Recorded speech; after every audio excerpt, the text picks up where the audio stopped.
इस सफ़र का आगाज़ होता है पाकिस्तान के एक खूबसूरत शहर मुल्तान से, जो सूबा पंजाब के जनूब में वाक़ है। हमारे इस सफ़र के साथ उस कहानी का आगाज़ भी होता है जिसमें काफ़ी इन्फॉर्मेशन भी है और एंटरटेनमेंट भी। हमारा ये टूर 5 रोज़ पर मुश्तमिल था, जिसमें नारान और हुंज़ा शामिल थे। मैं इससे पहले दर्जनों बार हुंज़ा जा चुका हूँ, लेकिन बाबूसर पास की जो खूबसूरती मैंने इस टूर के दौरान देखी थी वो अनबयानेबल है। तो चले आएँ, आपको भी ये पूरा रास्ता गाइड करते हैं कि मुल्तान से लेके हुंजराव पास तक आप कैसे ट्रैवल कर सकते हैं, रास्ते में कौन कौन से पॉइंट्स आएंगे, कौन कौन सी जगह शॉर्ट स्टे के लिए बेहतर है और कौन कौन सी जगह नाइट स्पेंड करने के लिए बेहतर है। तो वो सारा हम आपको गाइड करते हैं इंशाल्लाह इस वीडियो के दौरान, तो ज़रूर देखिएगा। हम लोग मुल्तान से तकरीबन रात को 8 बजे निकले थे। तो आप लोग भी अगर नाइट में ट्रैवल करना चाहते हैं और आपने अगर अपना पहला स्टे नारान में रखना है तो आप भी मुल्तान से टाइम से निकलिए, तकरीबन 6-7 या मैक्सिमम 8 बजे तक अपना डिपार्चर मुल्तान से कर लें। अब रात में तो हमारी एक्टिविटीज़ नहीं थी, तो हमने अपनी एनर्जी को बचाते हुए सोने की कोशिश की और सो गए। और जब सुबह उठे तो हम लोग M1 पे आ चुके थे। लाइक इस्लामाबाद गुज़र गया था और ये जो अभी आप देख रहे हैं ये M1 मोटरवे है, जो आपको हसन अब्दाल वगैरह, पेशावर वगैरह और यहाँ तक कि सवात को भी यही मोटरवे जाती है। उसका भी आगे इंटरचेंज आता है मर्दान वाली साइड से, तो वो भी हम आपको किसी और वीडियो में ज़रूर दिखाएंगे। तो M1 से जब आप ने नारान की तरफ जाना है तो आप हज़ारा मोटरवे पे शिफ्ट करते हैं। आगे आपको हज़ारा मोटरवे वाला इंटरचेंज भी नज़र आएगा, जो कि एबटाबाद इंटरचेंज है। तो हमने एबटाबाद की तरफ अब आगे से टर्न लेना है। आप आगे वीडियो देखें।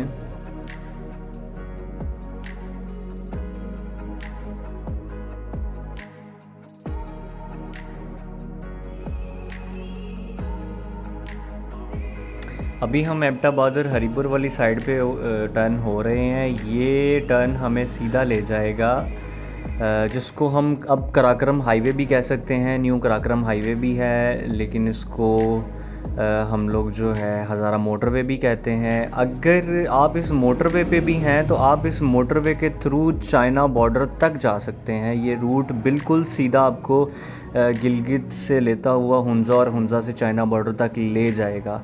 लेकिन आगे जाके आपको नारान वाला टर्न भी दिखाते हैं कि आपने कहाँ से नारान वाला टर्न लेना है। और अगर आप विंटर सीज़न में इसी रोड को यूज़ करेंगे तो हरीपुर, एबटाबाद, उसके बाद मानसहरा, उससे आगे बेशाम, देन धासूब, चिल्लास से होते हुए आप गिलगित एंटर हो सकते हैं। खैर, हुंज़ा जाने के लिए गिलगित एंटर होने की ज़रूरत नहीं होती। साइड से जो दन्योर वाला रोड है हम लोग वो यूज़ करते हैं। जिस दिन हम लोग ट्रैवल कर रहे थे ये कराक्रम हाईवे के ऊपर, तो उस दिन मौसम काफ़ी अच्छा था, बेहतरीन था। कोई ज़्यादा गर्मी भी नहीं थी एज सच और बारिश भी नहीं हो रही थी। और सुबह सुबह का टाइम था तो हवा बहुत मज़े की चल रही थी। इनफैक्ट हमें एसी वगैरह ऑन करने की भी ज़रूरत नहीं थी जून के अंदर। हज़ारा मोटरवे के ऊपर आपको टनल्स भी मिलेंगी, जैसे ये एबटाबाद टनल है जिसकी लंबाई 1724 मीटर है। इस टनल के अंदर से भी नज़ारे देखिए। यकीनन ये भी एक बहुत बड़ी नेमत है कि हमारा काफ़ी सारा टाइम जो है इन टनल्स की वजह से सेव हो जाता है।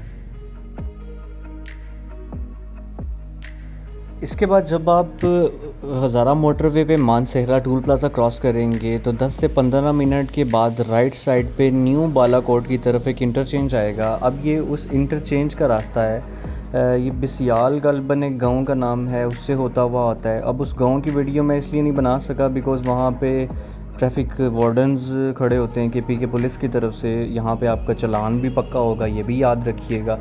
अब ये जिस इलाके से हम इस टाइम गुज़र रहे हैं इसको न्यू बालाकोट सिटी कहते हैं। आने वाले वक्त में आपको यहाँ पे काफ़ी सारी कंस्ट्रक्शन और बहुत सारे नए घर, इनफैक्ट एक पूरा सिटी आपको आबाद होता हुआ नज़र आएगा।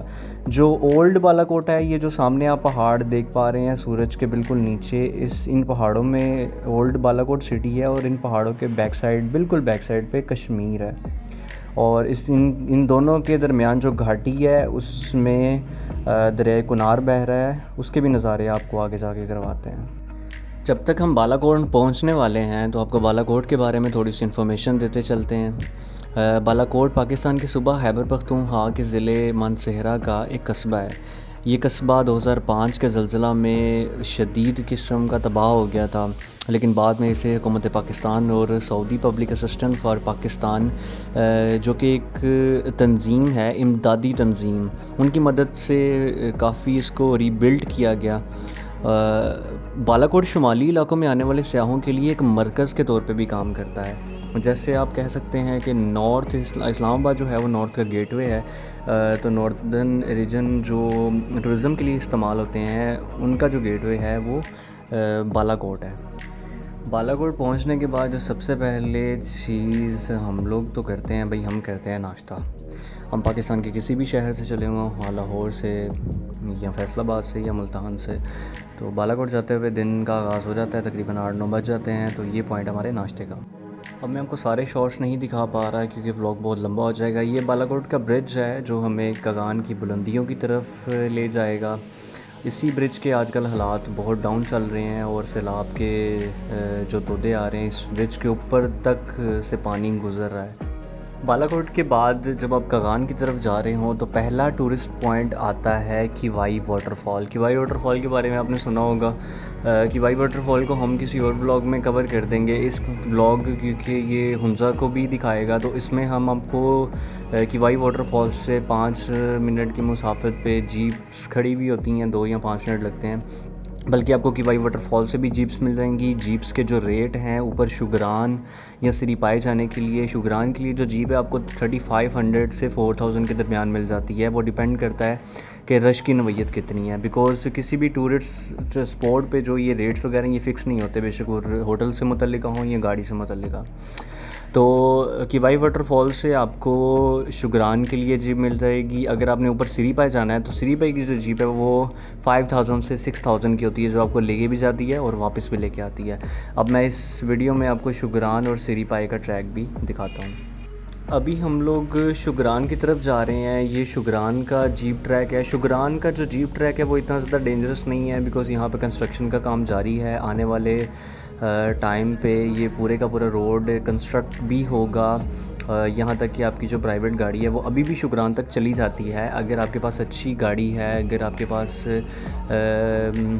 जो 4 सीटर गाड़ी है 1.8 लीटर या उससे अबव, तो वो इजीली चली जाएगी। अगर उससे कम है तो हरगिज़ इस तरह की कोशिश मत कीजिएगा।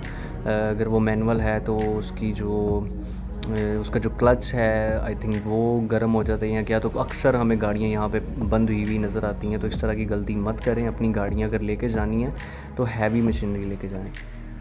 तो अब हम शुगरान से होते हुए सिरीपाई की तरफ जा रहे हैं। ये सिरीपाई का ट्रैक आप देख सकते हैं। सिरीपाई का ट्रैक काफ़ी गंदा है, एक जीप के गुज़रने की भी मुश्किल से जगह है और बिल्कुल भी कोई रोड कंस्ट्रक्ट नहीं हुआ नेचुरली तौर पे जो बना है वही बना हुआ है।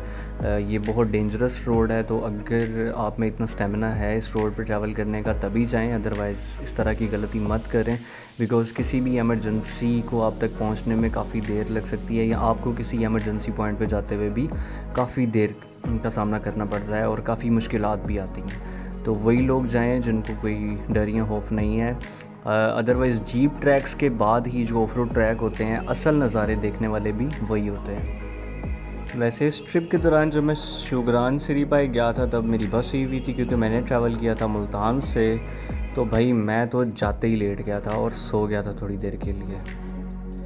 सिरीपाई एक बहुत खूबसूरत जगह है जिसकी एलिवेशन तकरीबन 11,000 फीट है अबव द सी लेवल। तो वहाँ से आपको ये नज़ारे देखने को मिलते हैं जो बहुत ही मज़े के हैं। और एक बात और, जो शुगरान सिरीपाई का वेदर है वो किसी भी टाइम चेंज हो जाता है, वहाँ पे कभी भी बारिश हो जाती है। तो इन चीज़ों को भी मद्देनज़र रखिएगा और इन चीज़ों की तैयारी करके ही आप ऊपर शुगरान और सिरीपाई जाइएगा।